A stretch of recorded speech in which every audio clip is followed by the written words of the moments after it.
Hey everyone, welcome. Yep, okay, I'm unmuted. Just making sure.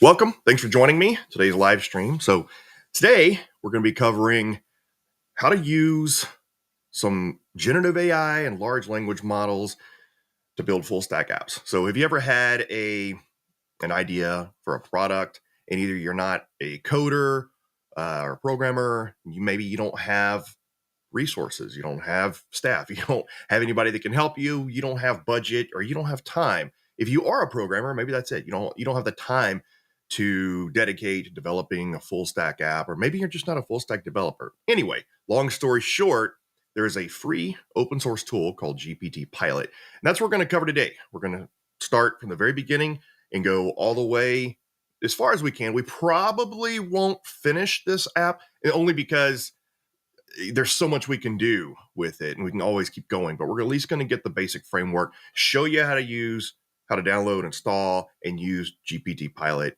to build your own full stack app. So let's go.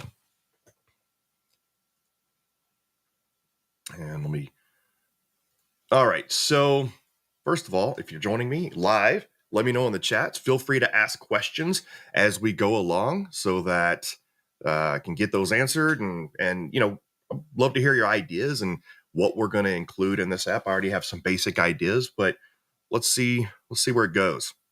So the first place we're going to go, the tool that we're talking about, and let me get into there we go. Here's the URL. It's by a company called Pythagora, and it is GPT Pilot. Now, there is a VS Code plugin for this, and that's a paid subscription. So you join, you pay a certain amount per month, and then they will give you a certain amount of tokens based on how much, what your subscription cost is, and you get so many hours. However, if you use it the way that we're going to do it today, which is just the open source command line version, then it's free it's free in terms of no subscription cost, but you are going to have to purchase your OpenAI credits. We're going to be using OpenAI here, and you can use open source, you can use local models, but today we're just going to be using OpenAI. And I'll be using GPT-4 Turbo Preview. All right, so let's real quick, just before we get started with all this, just a few precursor things we're going to need. So we're going to be using Visual Studio. And so the URL to VS Code. It's Visual Studio Code, but code VS Code. There's the URL for that. And everything that we're going to be doing today is going to be relatively cross-platform. And it's going to be, you can use it on Windows, Linux, or Mac. And so you'll just download the particular version of VS Code here. You're also going to need Python in order to run GPT Pilot. And so you can download Python for your platform here. It's also cross-platform. So you can download that here at python.org, and you'll just download your particular, well, there we go, go to downloads. But normally when you go here, and I don't know why it's not doing it now, but normally when you go to python.org, it will auto detect your operating system and give you the option to download for your operating system.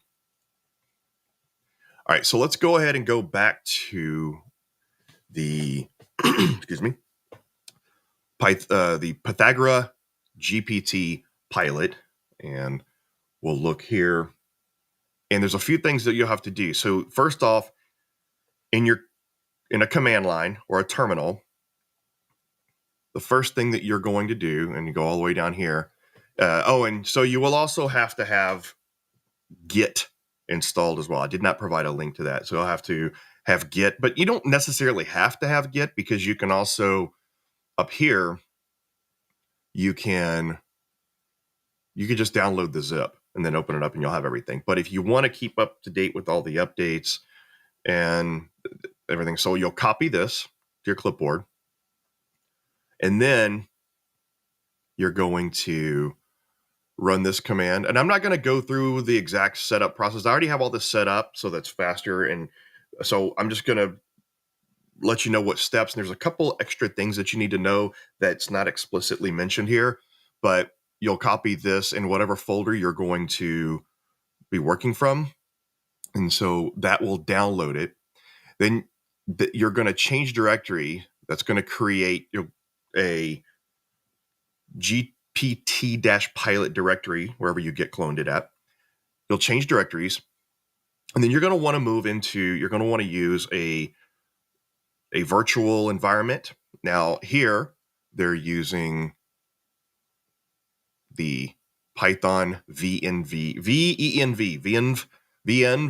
environment. I use Conda, Mini Conda, or Anaconda virtual environment, but you're going to want to establish an environment for that. And the reason why is just so that Python is notorious for having dependency issues and cross dependency issues in terms of libraries and versions and stuff like that. And so when you create this in a virtual environment, it's going to keep all that self-contained, so you don't have versioning conflicts, and that's what typically happens. And so this is how you would do it in the virtual environment. Conda is very similar, but the Python virtual environment works just fine. And then you're going to run pip install -r requirements text. That's going to install all of the different packages, modules, libraries that are needed to run GPT Pilot. It doesn't do a perfect job, so I'll show you how to fix that. And then there's going to be another directory underneath there inside of your GPT Pilot directory. There's another directory called Pilot. You'll cd into that. And then you're going to want to copy. I would say copy, don't move. So there's going to be a .env.example file, and I'm going to show you this here in a minute once we get installed and get running.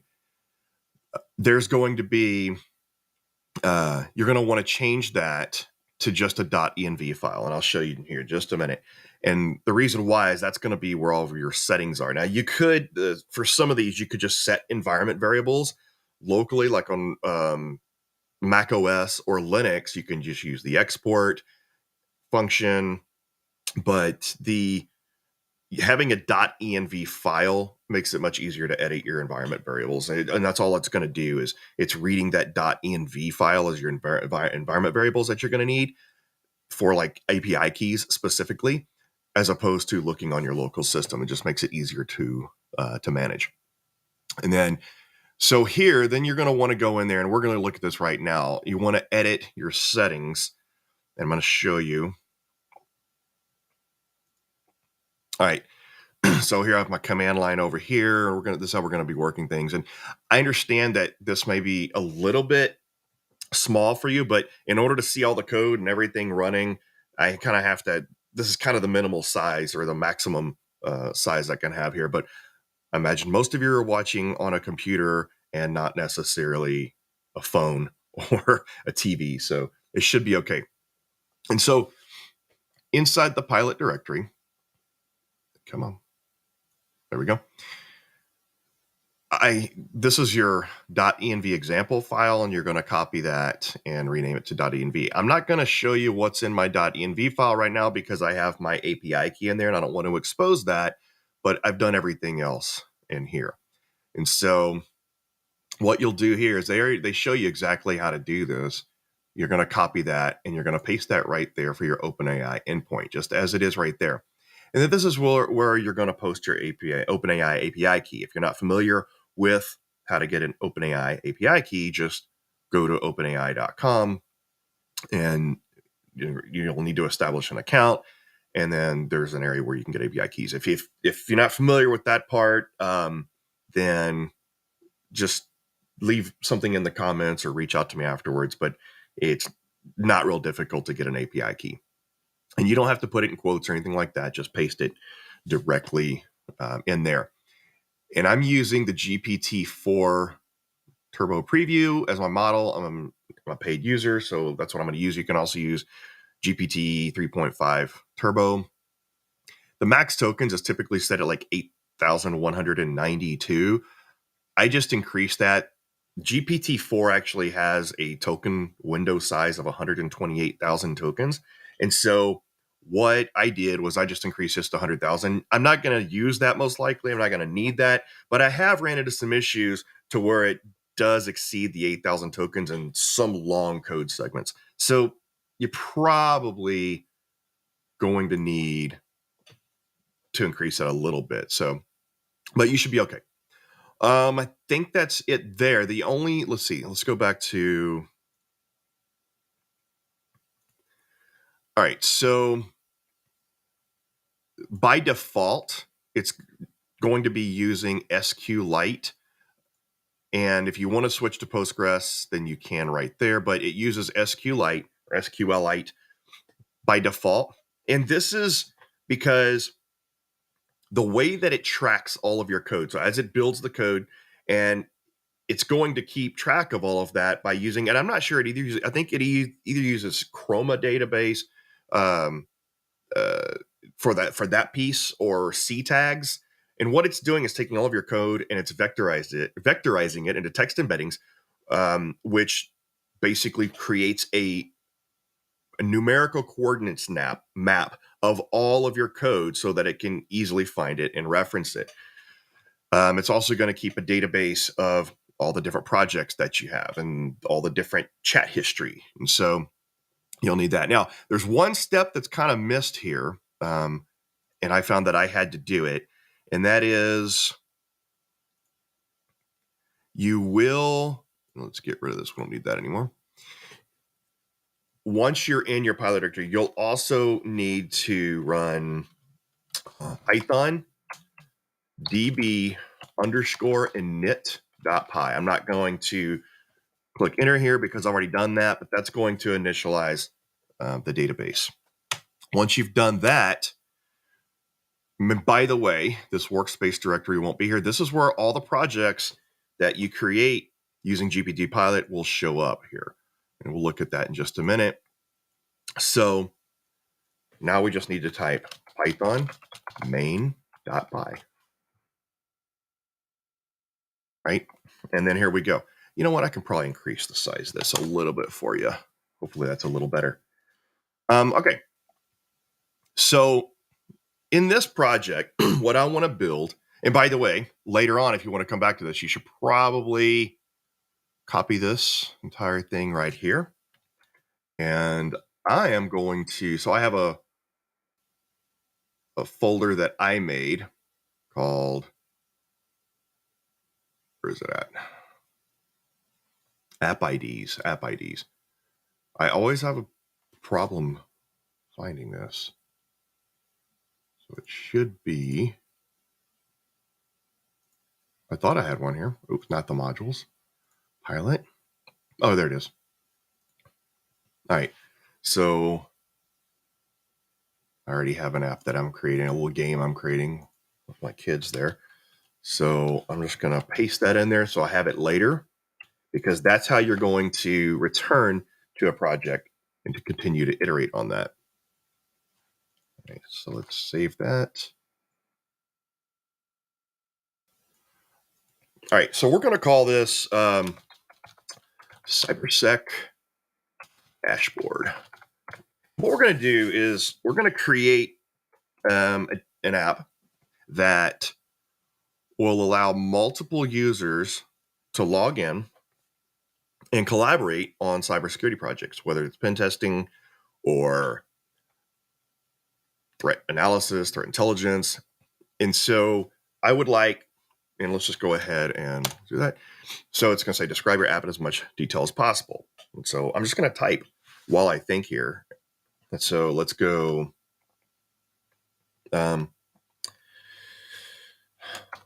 This app will be a web-based tool for cybersecurity professionals. You know what? For cybersecurity team members to collaborate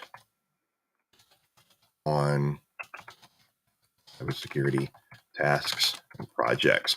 Now, one of the things that is important to note here is that What I have found is while you want to be detailed with the base functionality of your app in terms of the framework and how you want it to work, you don't want to load up every possible feature in your description, because then that will make the development process extended.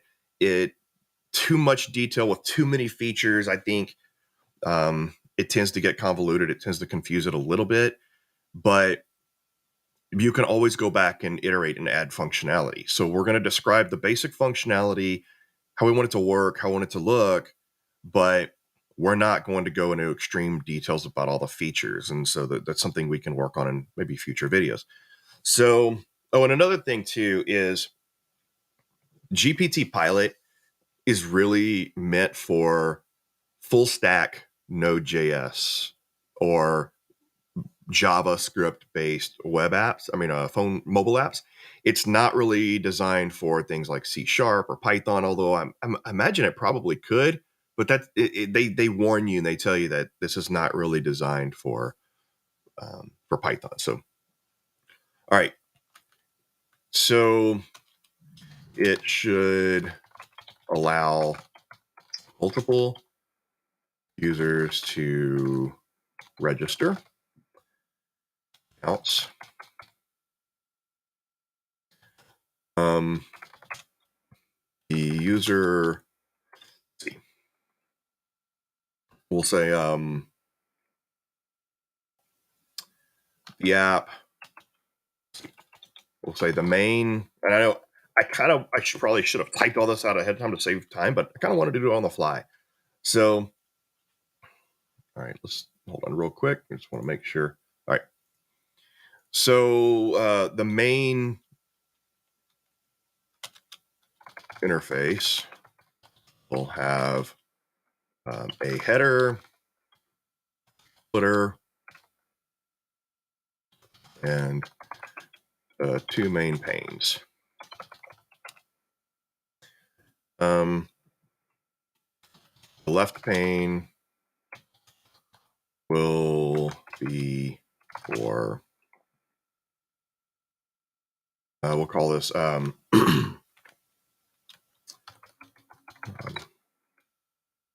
selecting different screens and accessing resources, settings, etc. The right pane will be the main view area. Now, I'll also want to say that the site should fill up the entire browser screen horizontally and vertically and be responsive. We'll say all right, we'll work with that for now. Typically, the left pane will be about, I don't know, maybe, I will figure out how it looks. All right, so the functionality will be, let's see, all users will be able to view all content, dang it, content, except for the user profile screen. Users will be able to manage their own profile screen to change their display name. Well, let's leave it a little basic, to change their password. Okay, we can add more features to the user profile screen in a little while. So now let's, for the main app, users will be able to upload files, such as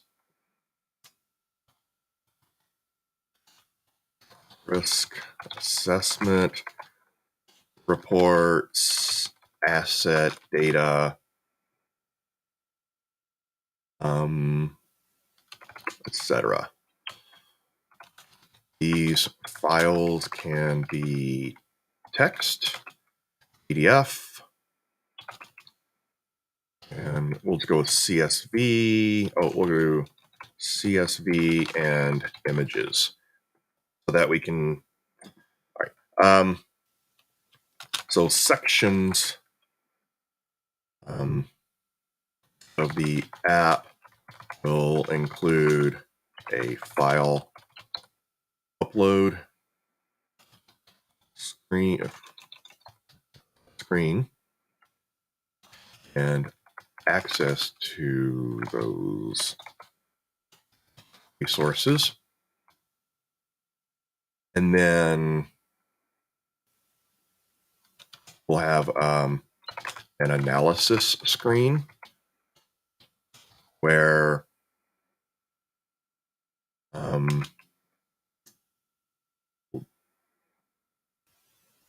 eventually I'll probably put in like some OpenAI or some, I'll probably put in some sort of large language model type analysis on that. But for now, there will be charts and graphs widgets to visualize. I think that's going to be good for now. I think that's simple enough. And now watch, it's going to ask us further questions. Okay, so your project description is a bit short. Okay, thanks. The better you can describe the project. Okay, so, but it will ask questions. Let's start refining your project. So dev step 1114. I think that's because it's going by like other projects. That is not reminiscent of, or does not reflect what we've done so far here in this one. I think it's just that's how much I've used this thing. What is the most important feature the app should have? Oh, good question.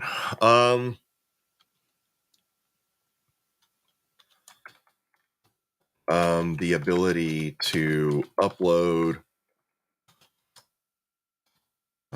about CSV files and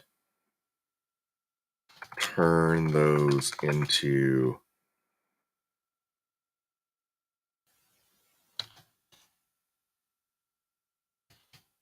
analysis slash or into how about graphic analysis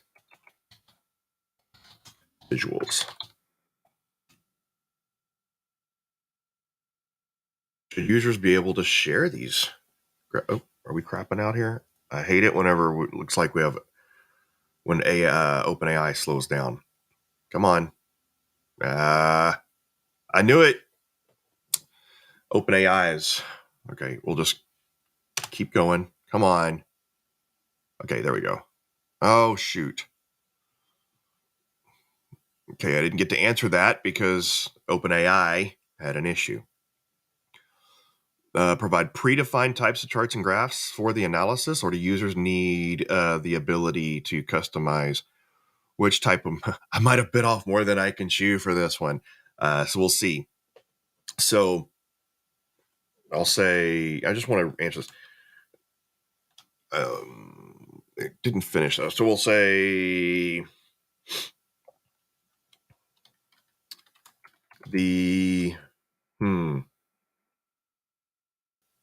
I guess we can say, just to start off with, maybe we can use a large language model to produce those charts and graphs. I'm not sure. So kind of like what GPT-4 does through the interface. Maybe we'll just say, that's a hard question. or do users need the ability to customize it? Okay, we'll do that. We'll say I would like it to dynamically create a set of standard charts and graphs automatically based on, this is going to be a big ask, based on the CSV data, but the users should be able to modify the data represented, the chart/graph type,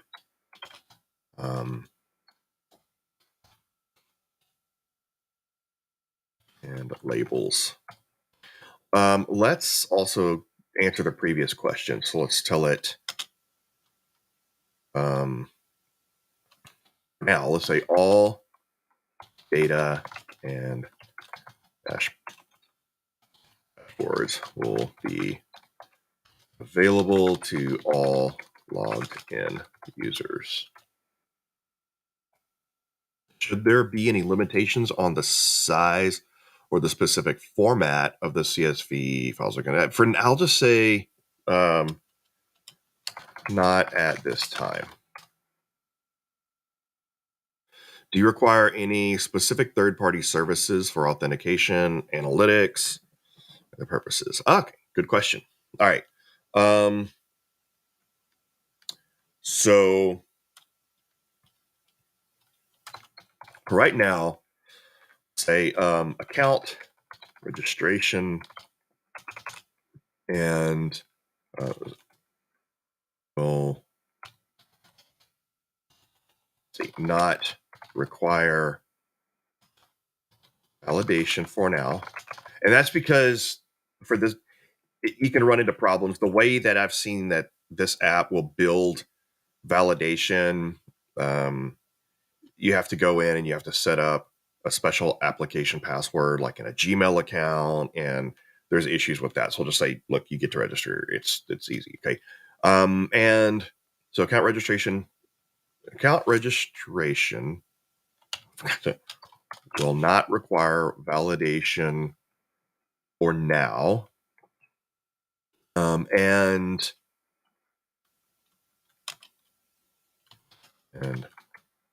authentication will be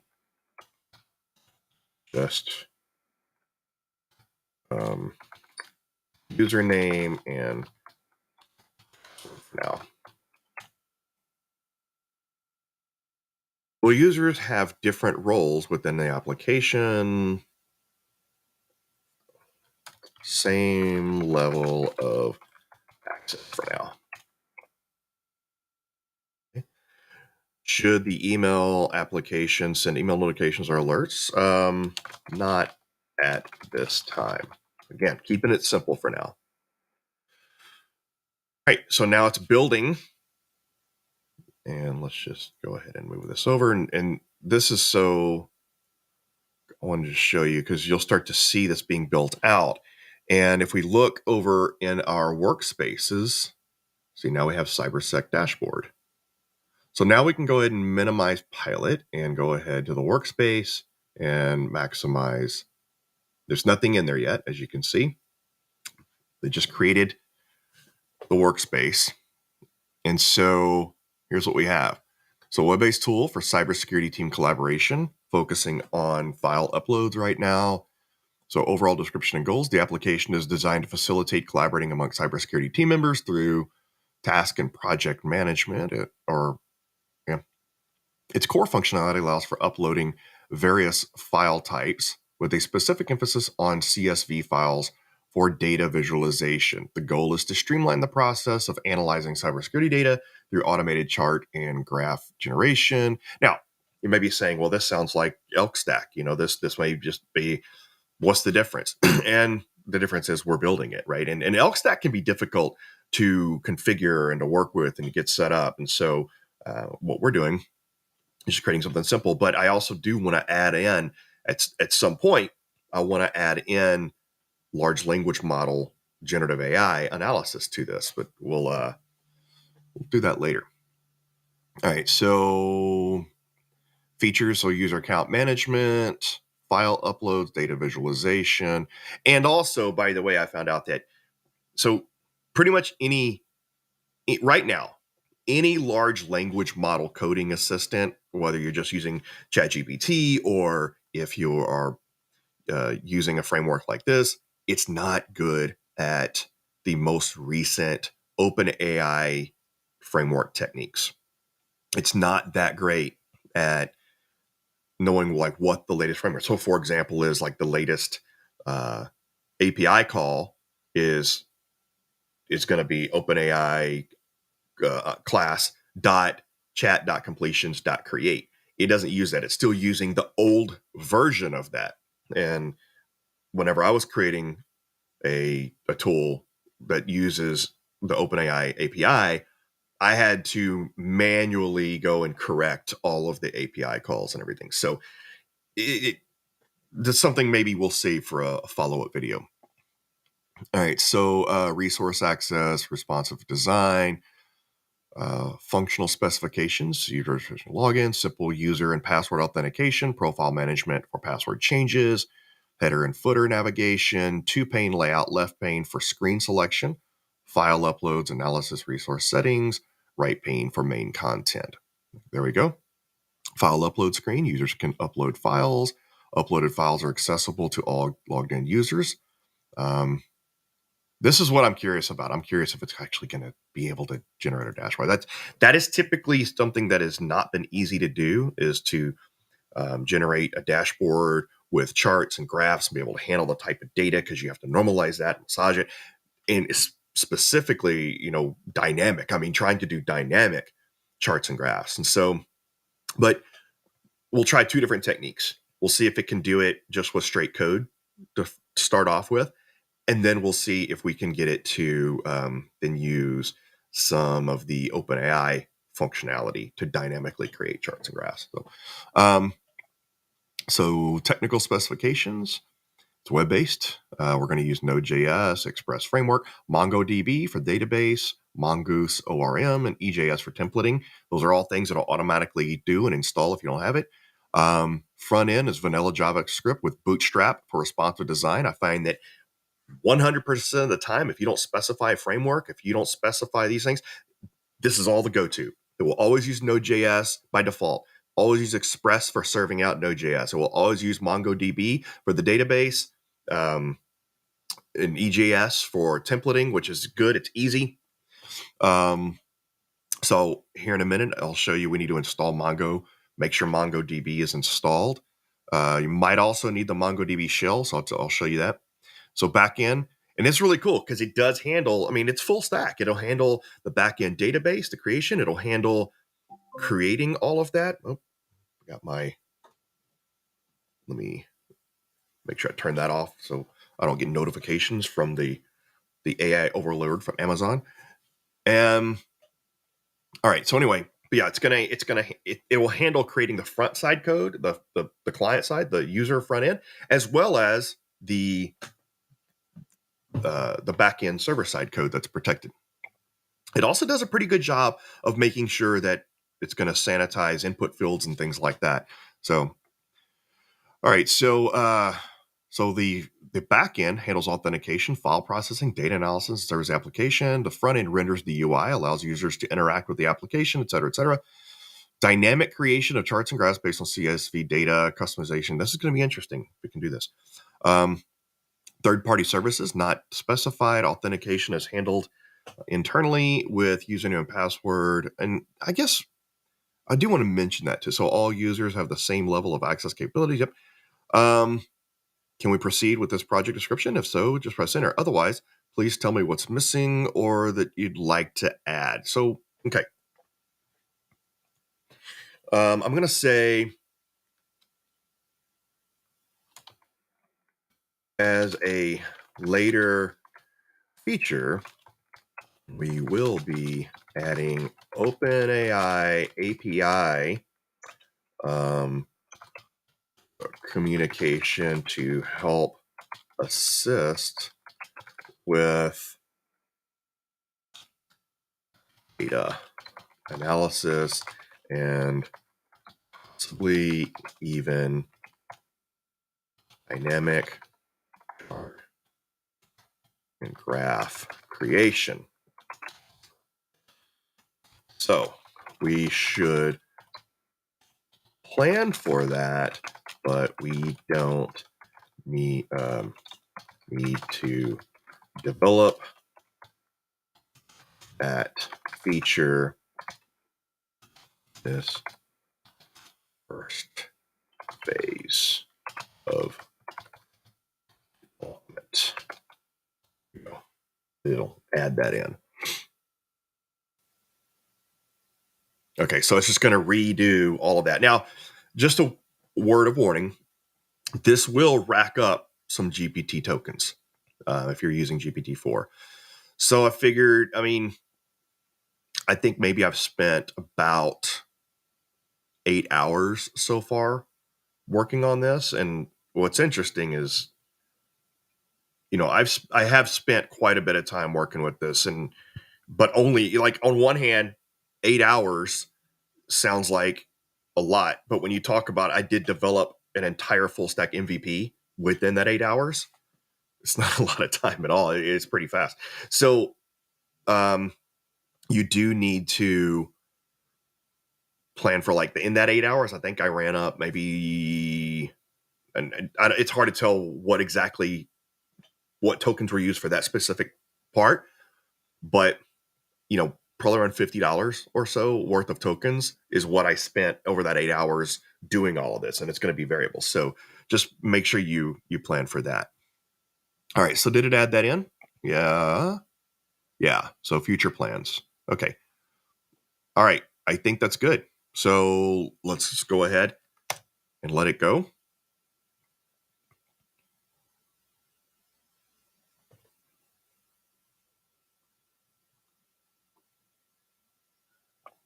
All right. So it's creating all the specifications.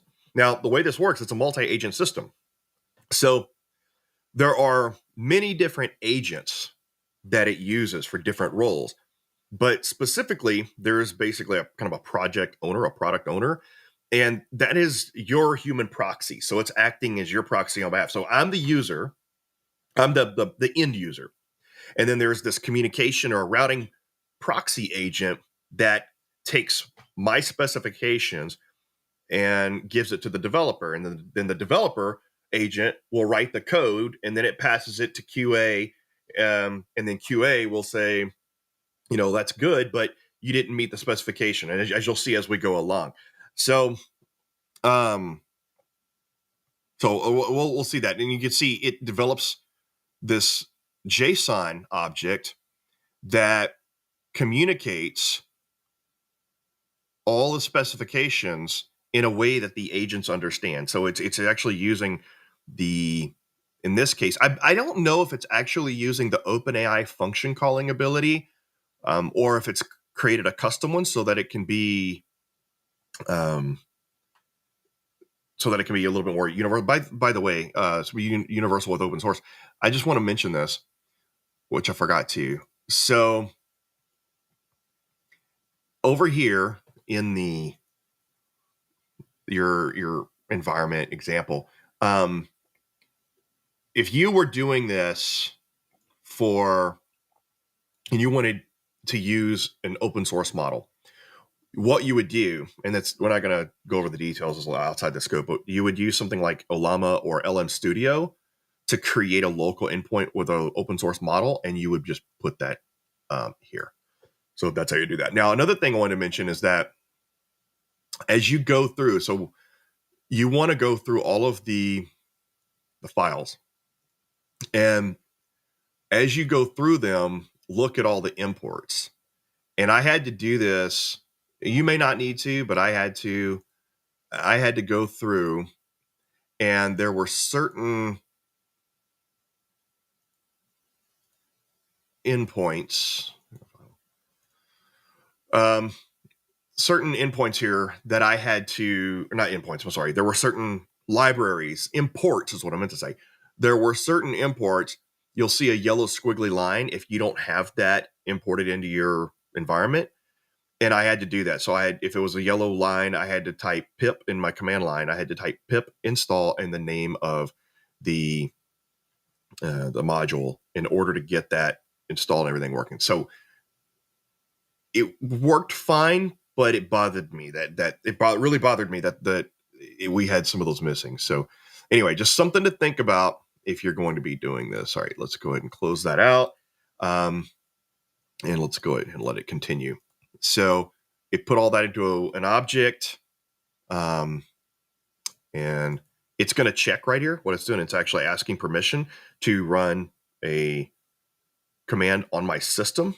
And it is going to be asking it to check the node version. So I do have that. Okay. And so basically there's a check. Yep, done. Okay, we're good to go. It's going to look for Mongo shell. Okay, so here's where I was telling you. You're going to need Mongo and Mongo shell. And so let's go to the MongoDB. So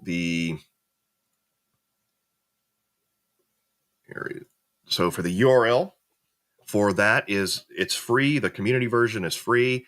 You're going to download and install MongoDB. It's pretty simple. By the way, one thing I forgot to mention when you're installing Python, when you're installing it, and it's easy to miss, there's a checkbox that asks you if you want to include Python into the Python executable into your execution path and your environment path. You want to check that and make sure that's done so that you don't have to provide an absolute file location for that or create aliases. So this is an easy install, installing that. And it's all, you want to also install I'll just show you. It's going to ask to install the MongoDB Compass. This is kind of like MySQL Workbench or any other visual that's going to allow you to see the databases, manipulate the database. You want to install that as well. Okay. And then you're going to want to install the MongoDB shell, which is going to be at this URL here. And that's what it's asking for. So you can't just, yes, you're going to have to do, it's going to want to install the Node.js modules using NPM, but you're still going to need to install this. Now, the reason, by the way, in case some of you are wondering, the reason why I'm using Windows is because it's my whole setup here, my video streaming and all that, my big server or my big tower computer has the horsepower to handle it. So I'm using Windows. But usually when I typically develop on my Mac OS, my MacBook. Just that way I get the Unix/Linux like functionality, and things a lot of times tend to work better. So there's that.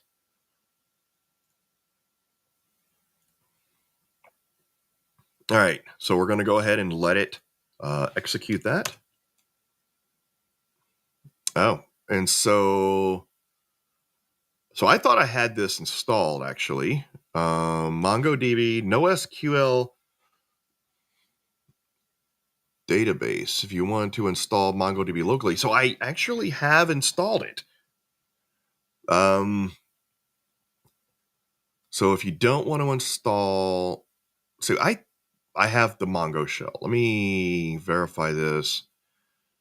It might just not be within my path. Well, let's go through the process real quick just to make sure. All right, let's just go through the process. So I'll load. Okay, so here's this. I know I've already done this. So here we're going to do Windows. I thought I had, yeah, Windows. Yeah, okay. All right. And let's download. No, we want the MSI. All right. And we're just going to click on that. Yeah, see, I think I've already went through this. So there we go. Click next. Yeah, see, I already have it. let's just do that just in case. All right. That was just a little weird. All right, so I know I have that now, and I know I have the Mongo database. Oh, sorry. Earlier, I was telling you about the Mongo database there. Sorry. The Mongo Compass. I didn't show it on my screen, or it didn't show it on the screen you can see. So this is MongoDB Compass, which is like, anyway, as you can see, I am connected. So I don't know why it was telling me why I didn't have it. Anyway, we're going to go and proceed as if everything is fine. So maybe I just don't have it. I don't know. See, I could swear that I do. Mongo SH. Mongo SH. So if I go Mongo SH. See, I have it. I don't know what. Maybe repairing it worked. Okay. Either way, it's there. Live streaming. All right. So now it's going to run the npm install, which I believe is going to install the dependencies. By the way, notice over here, it is already starting to build out it's starting to build out all the file structure. The reason it's grayed out is because the .git ignore has anything underneath here, so it doesn't upload. So if you happen to do a merge with the actual GPT Pilot repository, you're not uploading all of your stuff. So there you go. So you have, all of this is, you got the modules, and you have, see, everything's placeholder right now. Right? See, just a placeholder. All right. So now it's creating the development plan step by step.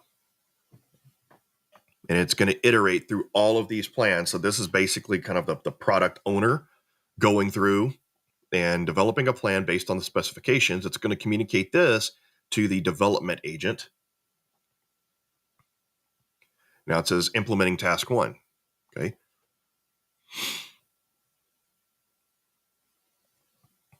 So it's implementing the file upload functionality on the back end. So it's creating the back end first.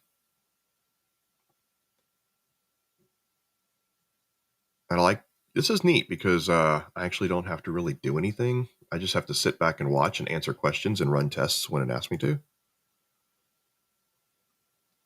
So there it's writing the code.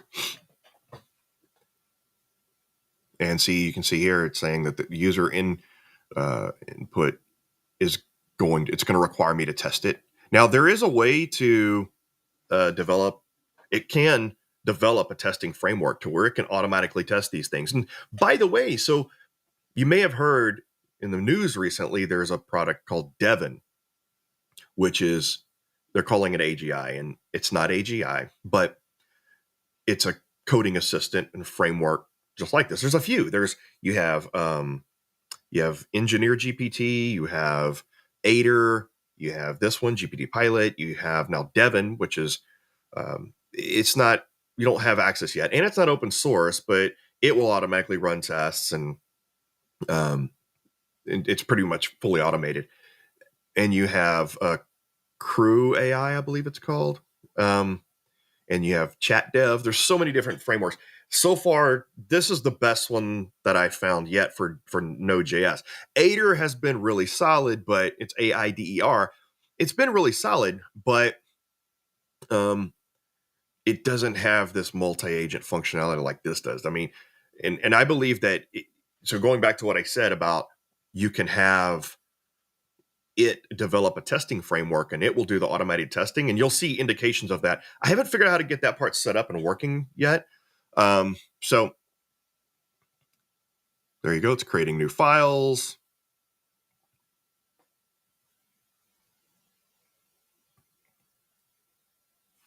So it's just, and see, this is real cool right here. See, it's sending for review. So it wrote the code, okay, and then QA checks it and then says, "Yep, okay, it's good. Apply it." Okay, that's good. So now it's going to save that file. So it checks everything. It'll do things like if it needs a change. So I've seen it go through and said, "Okay, you did this. That's good, but you didn't meet the end user's requirements. Rework that." So it has ignore, rework, and apply. I believe the ones that I've seen. So there you go. Sending code for review. Okay, met the requirements. Apply. And review notes. The developer followed. It just gives all the notes. All right. The proposed changes implement a file upload. It gives all its analysis, its reasoning. It's literally this product manager and the developer talking back and forth. Now it's developing the front end with EJS files.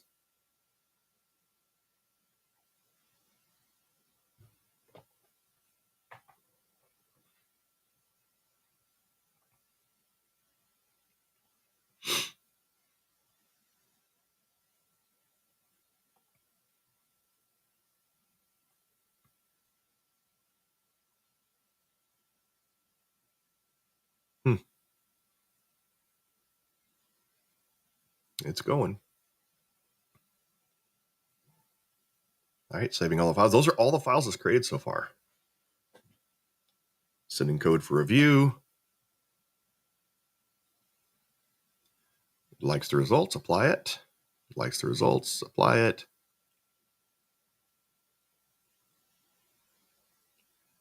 I like how it calls them hunks instead of chunks. Saving all the files. Again, these are all the files that have been created. If you look under the, yep, you'll see that you have the public facing stuff, you have the routes, and the middleware. This is the endpoints. Basically, all your routes are your API endpoints, so that the front end can communicate with the back end. And the views. These are going to be all of your. It just created that file, so this is going to be all of your user interface stuff.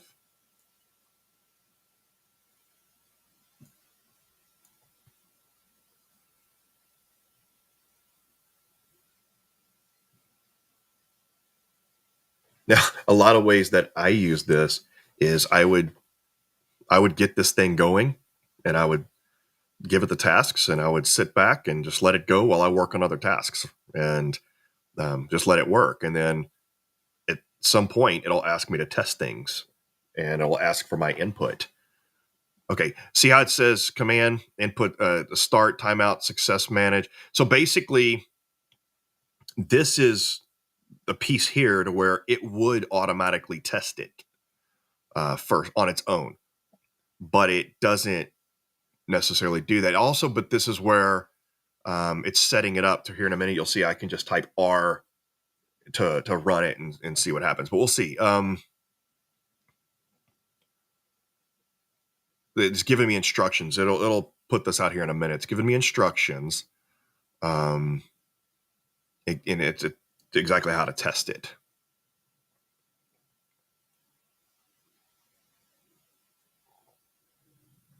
All right, here we go. So this is the first test. So it's going to have us run the server using npm start, or we can just type R down here and it'll run npm start, and we'll check that out. Now there might be a change in the database. I'll show you here in a minute.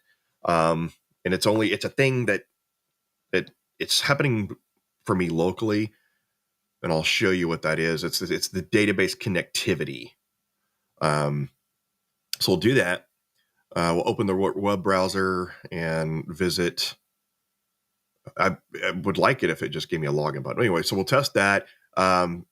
If you already have a user account, no. So we're going to have to create a user account in the URL bar. Then so probably it's what I've experienced is that it doesn't give you all the navigation in the menu right up front. So you have to navigate manually until it creates those. It gives you the expectations of what you're looking for.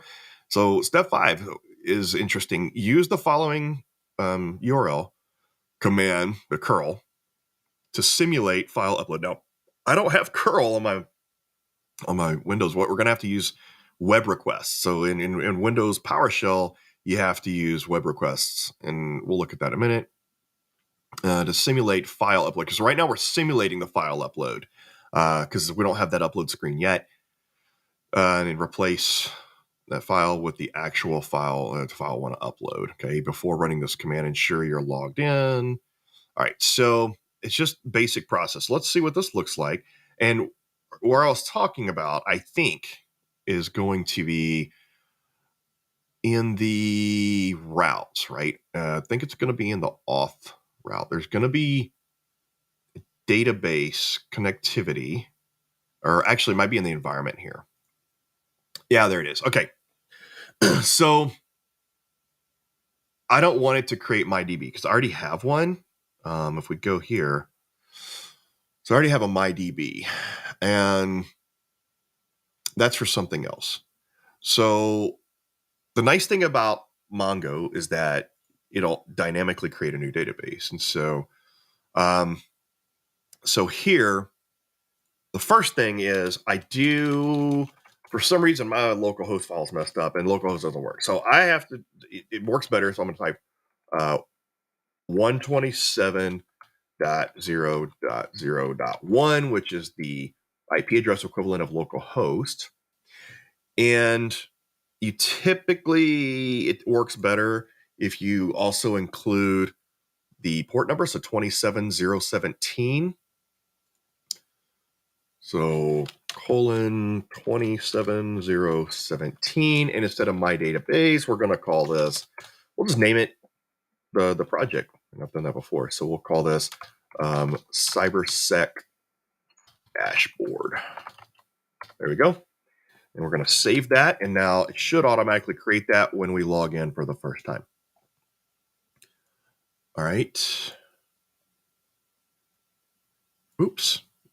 Ooh, watch my click happiness because I don't want things to go south. Okay. All right. So now let's type R. And it's going to start this up. Yeah, we already have a problem. It's going to debug it on its own. So that's simple. It basically, looks like there's a module, cannot find module multer. So it's probably going to install that module.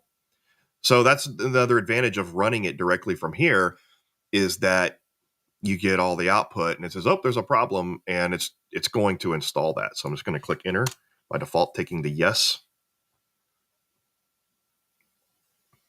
And so it's going to run that command, see, npm install multer. And we're going to approve that. And there we go. It added that. I imagine this is going to happen several times. It's going to ask us to install things that specifically for chart and graph creation, all that. So can I execute the command? Yes, you may.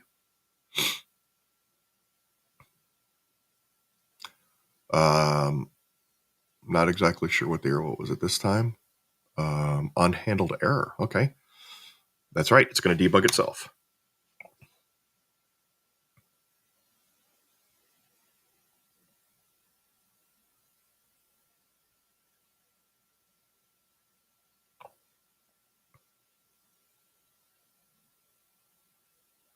I think the problem is, again, it's probably going to need to use the IP address. Now, see, we're running. Or another tool to terminate the process. Oh, yeah, that's because I was using, you know what? Yeah. Because I was using it on another, instead of killing that process, let's see if we can just give it a different port number.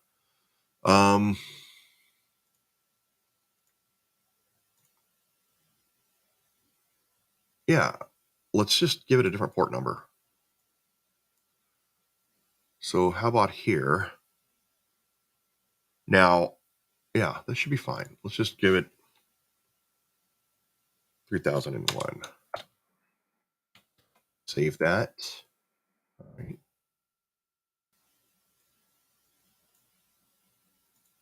Okay, now let's run it. There we go. Yeah, just changing the port number worked. All right, so we're going to open this up. Hey, and look at this. Very standard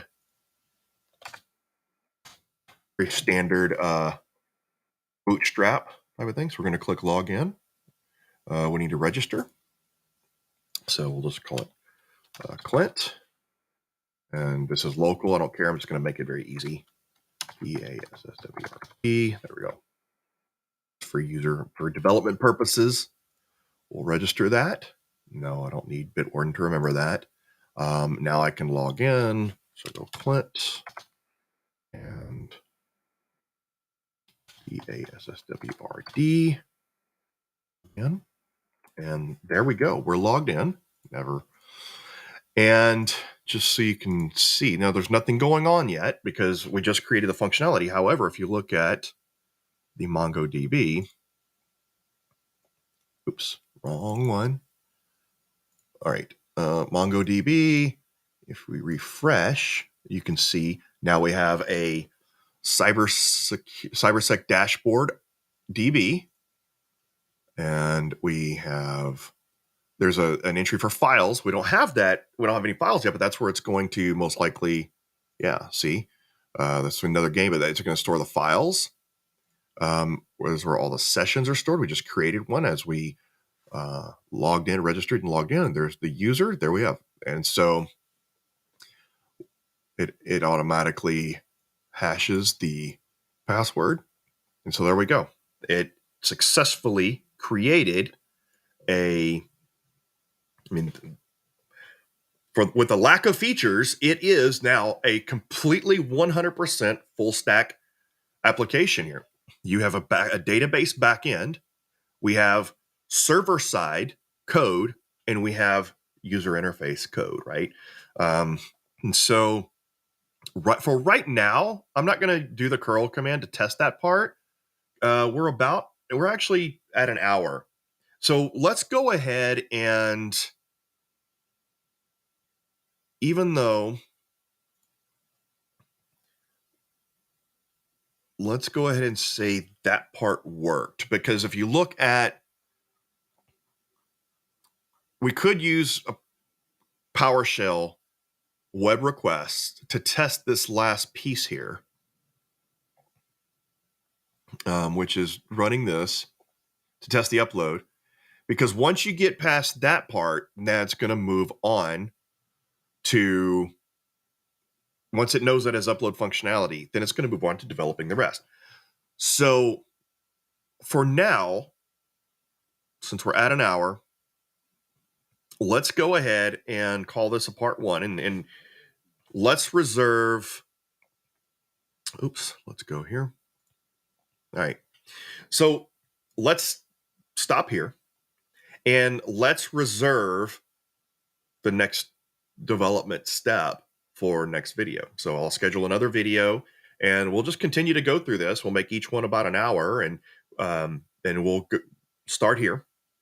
But as you can see, in the scope of an hour, we literally developed a full stack application. Now, it lacks a lot of features still, but for all intents and purposes, in an hour, less than an hour, because I spent the first part talking about the setup and installing things, but we have GPT Pilot has developed a fully functional, working, at least the beginning of a full stack app, and we have written zero code. So I think that is amazing, and just watching it unfold. So the next video, we will test the upload functionality, and then we're going to, well, actually, you'll see, we'll come back to where we left off, right? So I'm going to exit out. Then we'll use the app code to come back where we left off, and then let it continue with the next steps. So we'll stop here for now. And if you're watching live, thanks for joining me.